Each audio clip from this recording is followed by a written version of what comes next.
Assalamualaikum warahmatullahi wabarakatuh. Kami dari kelompok 2 yang beranggotakan saya sendiri, Siti Umrah, Valentina, Wildasari, Muhammad Aldi Taim, Martina, dan Nona Nuryanti Safak. Nah, di sini itu saya akan menjelaskan atau menganalisis buku IPA Terpadu kelas 9 semester 1 dengan materi reproduksi hewan dan tumbuhan. Yang pertama, relevansi isi buku dengan standar kompetensi dan kompetensi dasar. Pada buku IPA Terpadu kelas 9 semester 1, bab materi reproduksi hewan dan tumbuhan sudah relevan dengan standar kompetensi dan kompetensi dasar untuk kelas 9. Pokok materi sudah relevan dengan standar kompetensi dan KD, di mana isi materi memuat tentang cara reproduksi hewan dan reproduksi tumbuhan. Yang kedua, relevansi isi buku dengan indikator pembelajaran. Pada buku IPA Terpadu kelas 9 ini tidak terdapat indikator, sehingga belum bisa kami pastikan kalau buku ini relevan. Akan tetapi, materi pada buku tersebut sudah sangat baik dan mudah dipahami. Yang ketiga, kedalaman dan kecakupan materi serta kelengkapan materi sudah cukup lengkap, di mana isi buku pada bab reproduksi hewan dan tumbuhan menjelaskan tentang reproduksi hewan vertebrata dan vertebrata, reproduksi tumbuhan, penyerbukan, pembuahan, dan pemencaran organisme. Pada materi ini juga sudah tersusun rinci dan mudah dipahami. Assalamualaikum warahmatullahi wabarakatuh. Perkenalkan, nama saya Wildasari. Jadi di sini saya akan membahas tentang analisis buku IPA Terpadu kelas 9. Pada kelengkapan contoh-contoh peristiwa dan gambar-gambar yang terkait materi, di dalam buku ini contoh-contoh peristiwa sudah cukup, karena di dalam pembahasan materi terdapat gambar-gambar yang mampu memberikan contoh materi yang dimaksud. Terus pada strategi pembelajaran atau pendekatan model dan metode yang cocok untuk mengerjakan materi tersebut. Jadi pendekatan saintifik adalah proses pembelajaran yang dirancang sedemikian rupa agar peserta didik secara aktif mengkonstruk konsep, hukum, dan prinsip melalui tahapan-tahapan mengamati, mengidentifikasi, atau menemukan masalah. Terus yang kedua itu model kooperatif, yaitu belajar berkelompok dengan tujuan siswa dilatih untuk saling berbagi pengetahuan, pengalaman, tugas, tanggung jawab. Ini cocok digunakan sebab sesuai dengan materi yang siswa dapat melakukan diskusi. Terus yang ketiga, metode diskusi. Metode ini cocok digunakan pada materi setiap kelompok melakukan pengamatan masing-masing dan hasilnya akan didiskusikan bersama.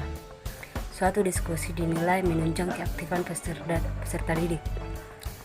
Terus pada media pembelajaran yang cocok untuk mengerjakan materi. Jadi media yang cocok yaitu media audiovisual, di mana media ini dapat menampilkan suara, gambar-gambar yang terkait materi. Ini bertujuan untuk membuat peserta didik bisa memahami materi yang dimaksud. Demikianlah penjelasan singkat saya. Baik, saya akan melanjutkan analisis tentang sistem reproduksi pada manusia, yaitu alokasi waktu. Berdasarkan analisis kami, alokasi waktu untuk membahas materi yang ada pada bab 1 tentang sistem reproduksi pada manusia terdiri dari waktu keseluruhan yaitu 13 jam pelajaran, yang dimana 2 kali pertemuan per minggu, yaitu 3 jam pelajaran dan 2 jam pelajaran per hari. Adapun alokasi waktu dari materi tersebut yaitu pembelajaran sel 3 jam pelajaran, struktur dan fungsi sistem reproduksi pada manusia 3 jam pelajaran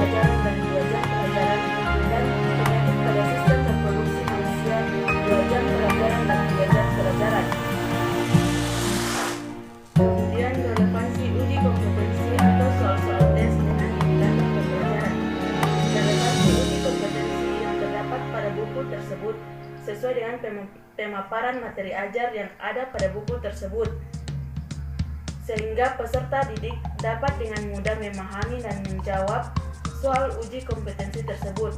Namun pada soal uji kompetensi tersebut masih terbilang kurang. Kemudian, identifikasi kelemahan dan kelebihan materi dari buku tersebut, yaitu kelemahan pada buku tersebut adalah kurangnya contoh-contoh dalam buku yang dianalisis, serta soal uji kompetensi yang masih kurang. Kemudian, adapun kelebihannya yaitu pada buku tersebut terdapat gambar yang sangat jelas dan menggunakan bahasa yang baik. Terima kasih. Oke, Assalamualaikum warahmatullahi wabarakatuh. Perkenalkan, nama saya Muhammad Andi dari kelas pendidikan biologi D angkatan 2018. Jadi saya akan melanjutkan materi tentang analisis miskonsepsi buku IPA kelas 9, kelas semester 1, tentang reproduksi pada hewan dan tumbuhan. Jadi di kalimat miskonsepsi yang saya dapatkan itu, mencangkok hanya bisa dilakukan pada tumbuhan yang berkambium atau digotil. Contohnya jeruk, mangga, belimbing, dan jati. Ini terdapat pada buku IPA halaman 61, IPA terpadu, yang ditulis oleh Diana Puspita tahun 2009. Kalimat ini termasuk ke dalam miskonsepsi obsolete konsep karena masih menggunakan konsep atau istilah yang tidak sesuai dengan perkembangan zaman. Adapun kalimat yang sebenarnya, cangkok dapat dilakukan dengan cara mengelupas kulit sesuatu dengan barang tanaman berkayu, kemudian dibalut dengan tanah dan dibungkus dengan sabut kelapa atau plastik sehingga tumbuh akar.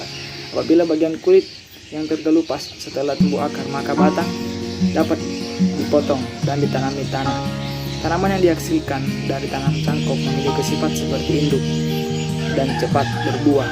Namun demikian, perakaran tanaman ini kurang kuat. Cangkok dapat dilakukan pada tanaman berkayu seperti mangga, rambutan, dan jeruk.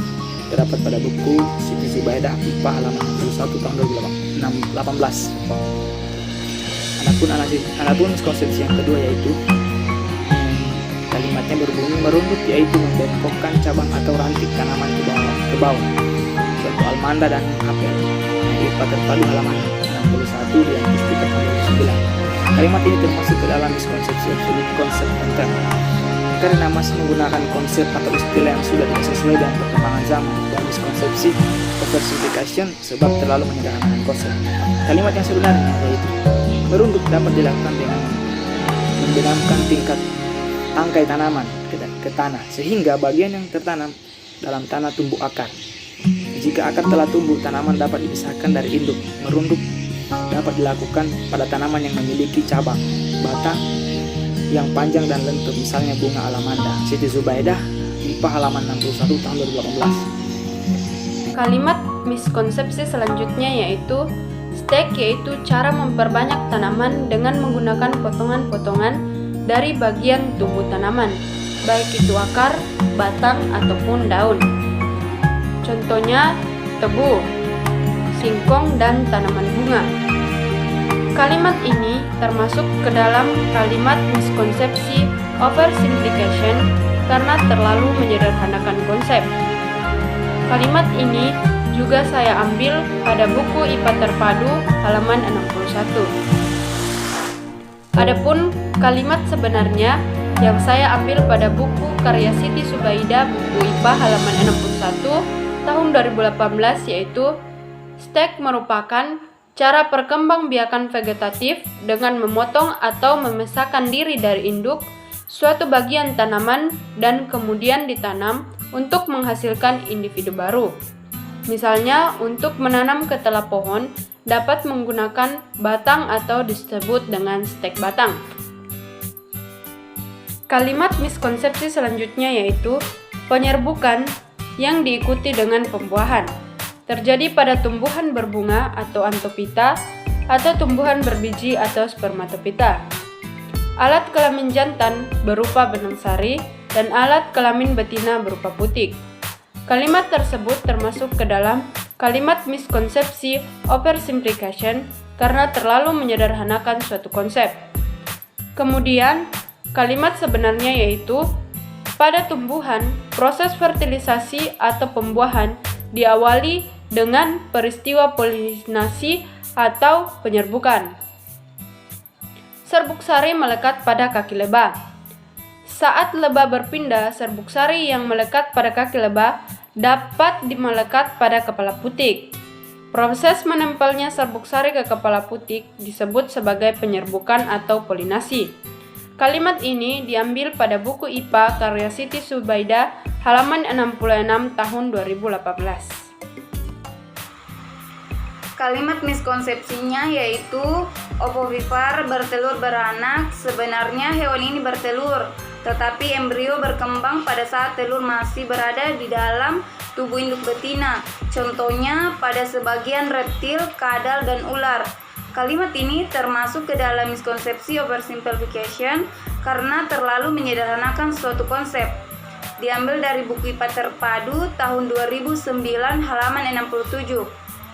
Selanjutnya kalimat sebenarnya yaitu hewan ovovivipar disebut juga hewan bertelur dan melahirkan. Embrio hewan yang tergolong ovovivipar sebenarnya berkembang di dalam telur, tetapi embrio tidak dikeluarkan dalam bentuk telur seperti pada hewan ovivipar. Telur tetap berada di dalam tubuh induk betina. Setelah umur embrio cukup untuk dilahirkan, telur akan menetas di dalam tubuh induk dan kemudian anaknya dilahirkan. Contohnya hewan ovovivipar antara lain kadal dan sebagian jenis ular. Diambil dari buku Siti Zubaidah tahun 2018 halaman 99.